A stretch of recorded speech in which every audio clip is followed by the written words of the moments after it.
માળિયાહાટીના તાલુકાના અમરાપુર ગામે મબલખ માત્રામાં ખેડૂતો દ્વારા રવિ પાક તરીકે તુવેરનું વાવેતર કરવામાં આવતા તુવેરનો પાક સારો ઉતરવાની ખેડૂતોને આશા છે।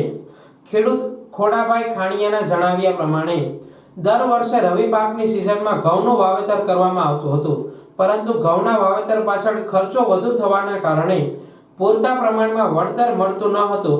ત્યારે આ વર્ષે ખેડૂતોએ મોટી માત્રામાં રવિ પાક તુવેરનું વાવેતર કર્યું છે। તુવેરનો પાક પણ ખૂબ જ તંદુરસ્ત અને સારો હોય એના કારણે મોટી માત્રામાં તુવેરનું ઉત્પાદન થવાની આશા સેવી રહ્યા છે। તેમજ આ વર્ષે કઠોળના ભાવો પણ ખૂબ જ સારા પ્રમાણમાં હોવાને કારણે વળતર ખૂબ જ વધારે મળવાથી ખેડૂતો ખુશખુશાલ જોવા મળે છે। આ વર્ષે પાછોતરા વરસાદના કારણે પિયત માટે પાણી ઘટવાની શક્યતા નહિવત પ્રમાણમાં રહેવાથી ઉનાળુ પાક પણ થવાથી ખેડૂતોને આશા બંધાણી છે। આ વર્ષે મારું નામ ખોડાભાઈ કાળાભાઈ ખાણીયા, અમરાપુર ગીર। આ વર્ષે મેં તુવેરનું વાવેતર કર્યું છે। દર વર્ષે હું ઘઉંનું વાવેતર કરતો હતો, પણ ઘઉંમાં બહુ નહોતું ઓલું, એટલે આ વખતે મેં તુવેરનું વાવેતર કર્યું છે। તુવેર બહુ સારી છે, હવે જે ઉતારો તો જે આવે એ, પણ અત્યારે તો હવે સારું છે।